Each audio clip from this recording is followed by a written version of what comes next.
So about to start the holiday of Passover, which celebrates the leaving of Egypt, the leaving of slavery of the Israelites towards redemption, towards freedom. And there are many, many symbols during the Seder. The Seder means order, the ceremony that really happens on a table. One of them is the karpas. Karpas is basically the taking a vegetable, could be celery, could be lettuce, and dripping it into salt with water, which are the tears of the slaves. So on one hand, the rebirth, the celery symbolizes rebirth, regenerative, the power of the earth to produce, and the tears of the slavery of those who were working, they were building the pyramids and all that. So I was thinking about you. I was thinking about you. I was thinking about the future we choose, about the book, about you being one of the architects of the Paris Agreement of climate change. So what could you say in the subject, in the tension between slavery and rebirth and regeneration? I know that I'm putting you on the spot, but I know that you're used to this. Well, yes, thank you very much, Marcelo. Sorry that all of this is being improvised on my little phone, being handheld, because we're all trying to work under improvised conditions. Well, a very interesting question, and let me start. I think I'm going to have to go on a conceptual journey with you. So let me start where things are a little bit more clear to me. And that is the fact that during these days, this month, let's say, where we have been in a global crisis of human health, and because of the measures that governments have taken, one of the unintended consequences has been the regeneration of nature. And that is not the way we want to get to regeneration of nature, because it should not be on the back of so much human suffering and of so many jobs and livelihoods lost, and certainly not on the backs of human lives lost. So I'm not trying to equate the two, but it is rather interesting to show that once we humans take our human pressure off from nature, that nature has an incredible capacity to regenerate herself, an incredible resilience capacity to return to a normal health condition. And from that standpoint, I would venture to think that slavery is also a human pressure on the social structure that is not natural. It is not normal. It is not acceptable.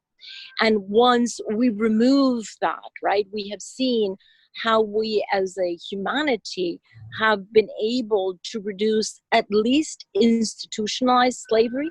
Sadly, we have not freed this world from uninstitutionalized and informal slavery, which is the next wave that we really have to give ourselves to. But the big lesson learned from removing, if you will, the slavery that was a totally unnecessary, immoral, unacceptable pressure on our social structures is actually quite the opposite to the argument that those who were trying to repress and justify slavery, that was the only way to have economic development. Well, quite the contrary. We have actually seen that without institutionalized slavery, we're actually all the better for it. All humans are better for it, and we have much stronger societies. So it's interesting how in every phase of human life, we tend to justify in our minds and weave a story about human nature and about what is necessary and about what is good and what is justifiable and what is going to be better for humanity. And those are all stories that we weave at the moment, and then we realize that we were wrong. A final comment about the day after. So, already people are thinking, okay, we're going to go back to normal when businesses could restart, and as if life and productivity could go back to what we had before. And everybody who knows more says that we cannot go back to that. The regeneration has to mean something different in the lines of what you're saying. But do you understand practically what does it mean?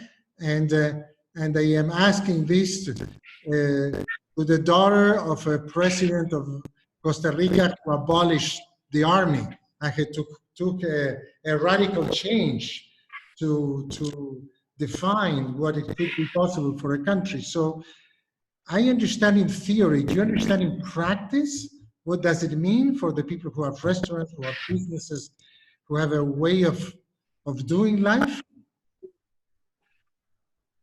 Well, I think that we will be seeing some of the changes that we have adopted now in our behavior will be sticky, and they will persist, and some will not. And depending on which ones are more sticky, we will be able to pull the future into the present and be able to advance as humanity much quicker than if we had not had this very, very deep challenge. So a couple of things that we have changed that I hope are going to be sticky. I hope that what we have learned, not just now for the disaster, but forever, permanently, I hope that we have learned that we're all much better when we collaborate and support each other and act in solidarity of each other. I hope that we have learned that it is much better to prevent the worst of a crisis rather than to cure it. That's true for coronavirus. It's true for climate change. I hope that we have learned that global challenges are indeed global, that they do not stop at any national border and they do not spare any geography. And I hope that we will also learn that no matter what the challenge we have to face, if we do it together, if we do it in a collaborative way, if we do it with governments, corporations, and civil society, all pointing in the same direction and with intentionality, there is nothing that humanity cannot overcome. At a huge price, for sure.